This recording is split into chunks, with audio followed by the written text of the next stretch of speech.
Oh, yeah, pipe smokers. Yeah. This is the Paul Gilson YouTube channel, and you guessed it. I'm Paul Gilson, aka Paul the Pipe Guy, live from the outskirts of Rochester, New York, in the United States of America. Thank the Lord. Yeah, so happy Thursday. It's Thursday, the 22nd of May. 2025, yeah. So let's have a smoke together. So grab your favorite pipe, grab your favorite blend, and grab your favorite beverage. Let's have a smoke together. Yeah. Oh, yeah. So tonight we have a very classic looking pipe. Gorgeous briar. Look at that pipe. That's a Mr. Bragg, number 86 champion, made in Poland. Yep. And in that we have some Scotty's Butternut Burley from January 20th of 2021. So that makes it, what, 4.5 years old, something like that, almost. Let's set it on fire. Yeah. Happy Thursday.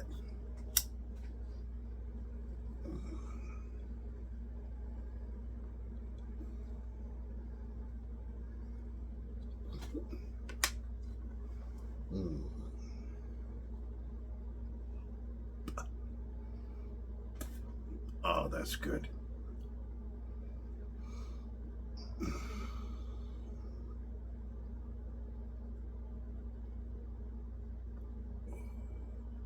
Oh, yeah. Nice and relaxing.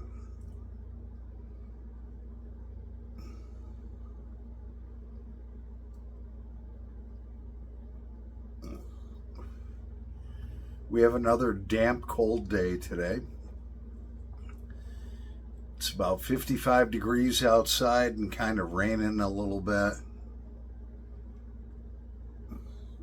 It's damp and cold.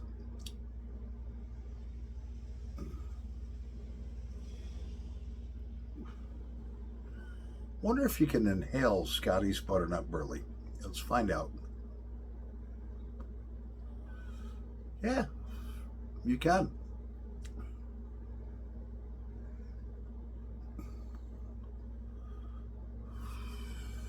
Easily inhale it. This is good. So, of course, we have a nice cold Busch beer here. So, cheers.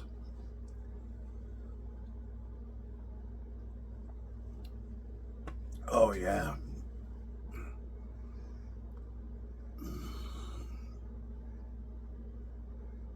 Yeah, so things are moving along with my mortgage. It went to underwriting, which I think I only have 1 or 2 more stages to go till I get a final approval, clear to close.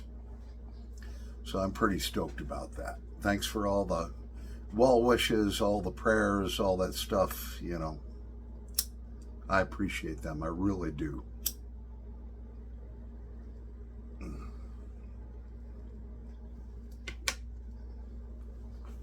Oh, yeah.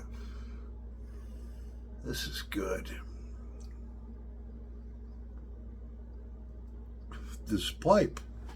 Actually, Mr. Bragg sent me a bunch of pipes I did some reviews on a few years ago. And they said, all right, we're going to give you your own code. This pipe was, I think, like $95. And they gave me a code for all of my subscribers. It was called 15 off Paul. They gave a 15% discount.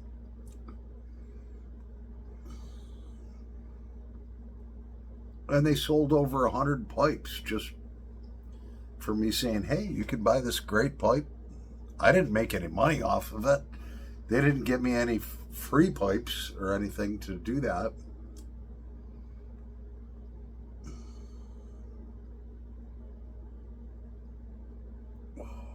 This is good. The Scotty's Butternut Burley is aged so well. It's an all-day smoke. So I can't wait to get into my new house. Can't wait to close on it and just get in there. I don't want to have to move anything heavy. All right. So I got my son, a couple of his buddies, another young man that actually is one of my ex-girlfriends from a few years ago, her son. He said he would help too. And he's like 26. I was like, I'm going to let you guys move all the heavy stuff. All right. I ain't doing none of that. He's like, no, I'll help you. I said, I'll pay you too. You know, it might take 5, 6, 7, 8 hours, but I'll give you $100 cash.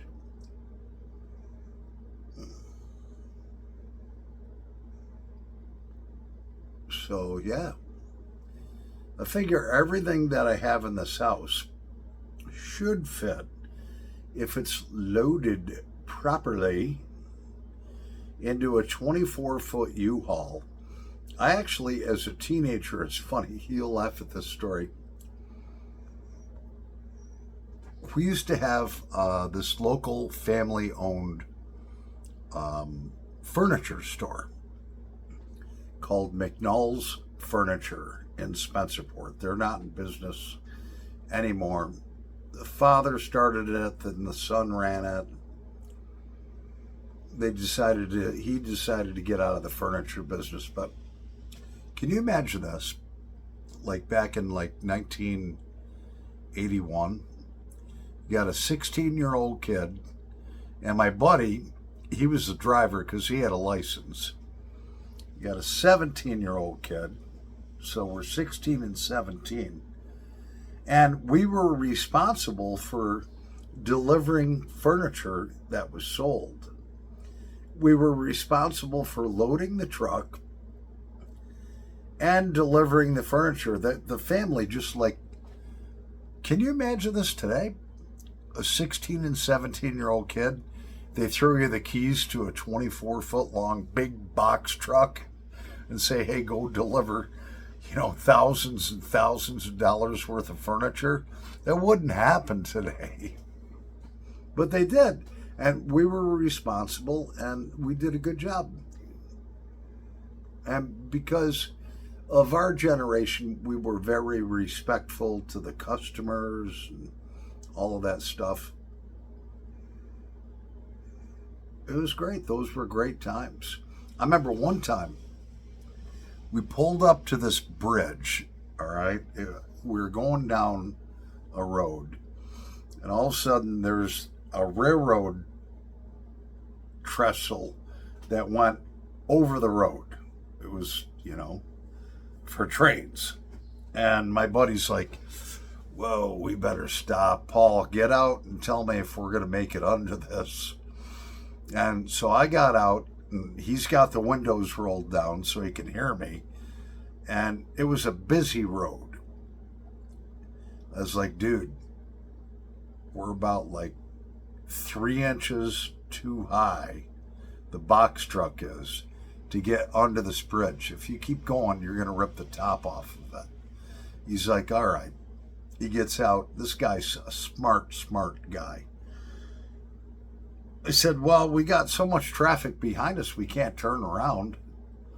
It was kind of a narrow double lane road. There's no way we're going to be able to turn a 24-foot box truck around. We're like that far from going under the railroad trestle or bridge or whatever you want to call it, overpass. He's like, all right, I got an idea. I says, okay, what? He says, I know a mile and a half down the road, there's a gas station that has an air pump. He says, so what we're going to do, we're going to let most of the air out of all the tires on this truck so that it lowers the truck. was like, what? He's like, yeah.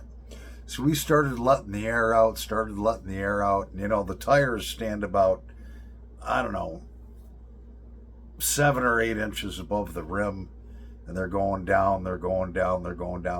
We got them about 2 inches above the rim.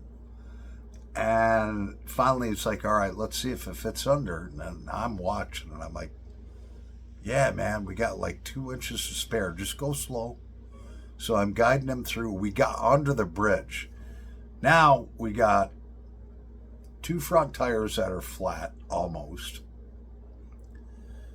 and 4 rear tires that are flat, almost. He's like, all right, I'm going to take it 10 miles an hour.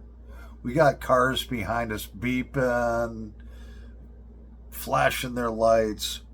We drove 10 miles an hour with hardly any air in the tires, but we got under the bridge, pulled into the place, and filled back up all the tires, and did all of our deliveries for the day. And, we didn't have cell phones or any of that stuff, I think my buddy got on the payphone, called the owner of the furniture company, and was like, look, here's the problem we had. Here's how we solved it. Everything's okay. The tires are all pumped back up. And the guy was like, good job, boys.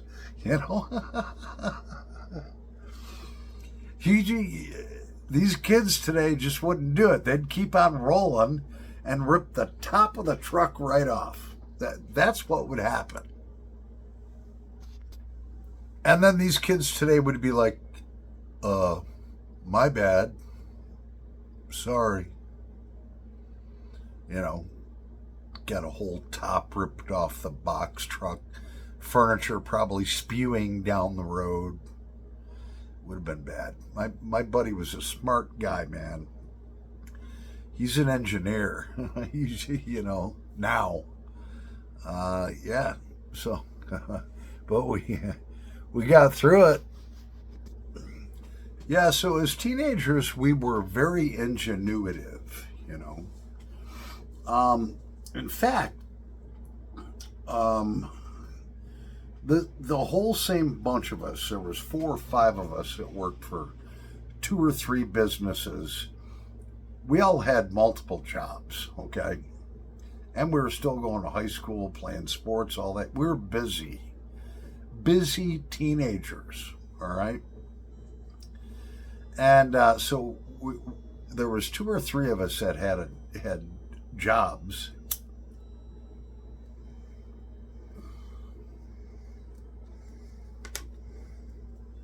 At the local laundromat. Well, the local laundromat, okay, was owned by the town supervisor. The town supervisor is the boss for the town police, all right?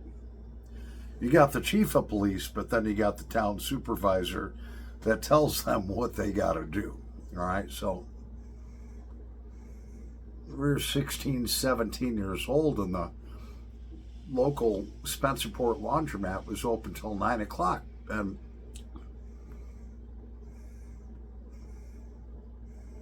it was up to us to go in, make sure there was nothing in the dryers at the end of the night, make sure the washers were all wiped out, wiped down, mop the floors, all that. Just make it spotless. And there was a cool back room, all right, which we had as our clubhouse.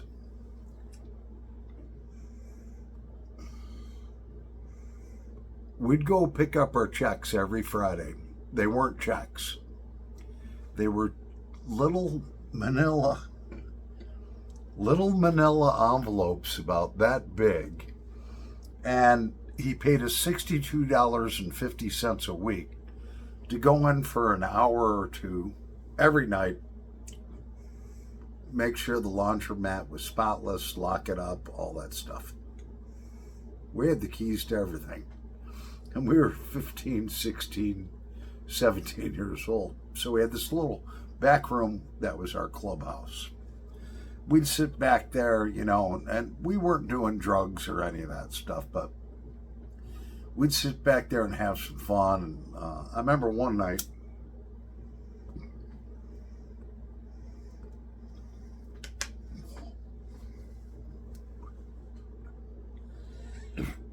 there was this exhaust fan in the back room. You had this big back room that was L-shaped that went behind the dryers.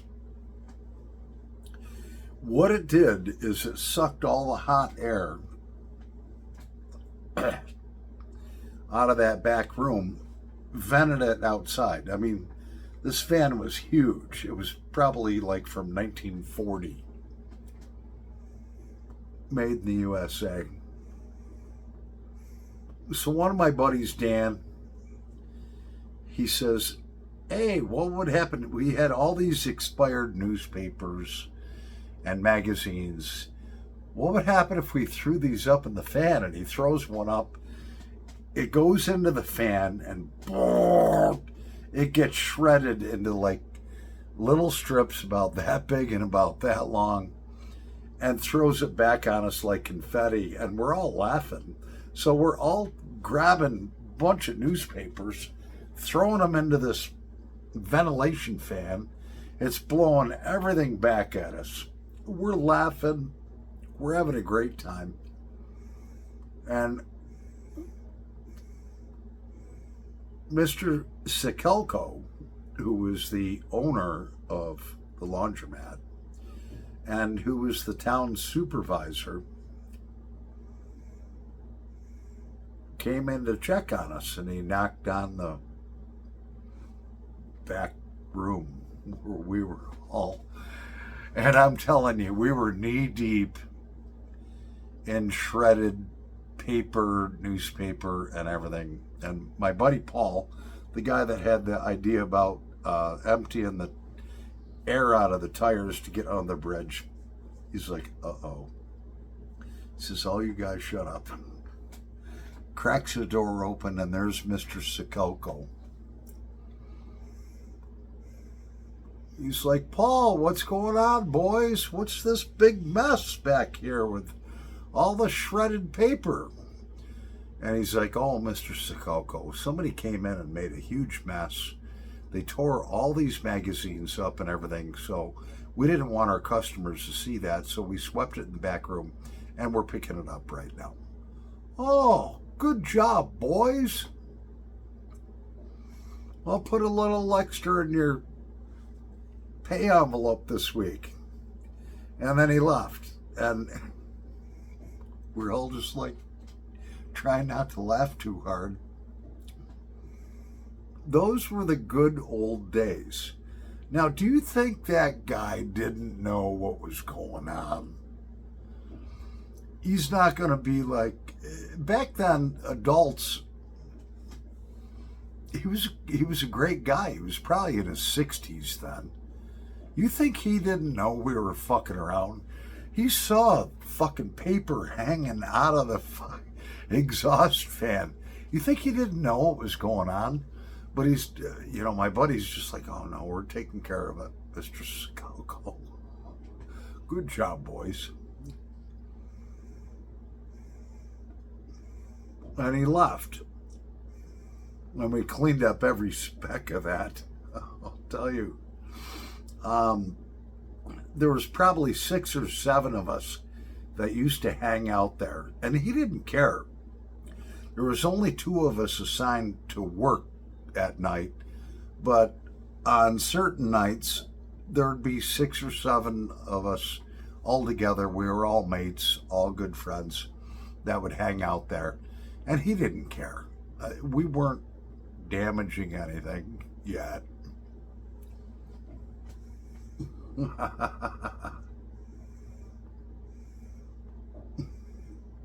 One night at the laundromat, and this was the funnest job I think I've ever had.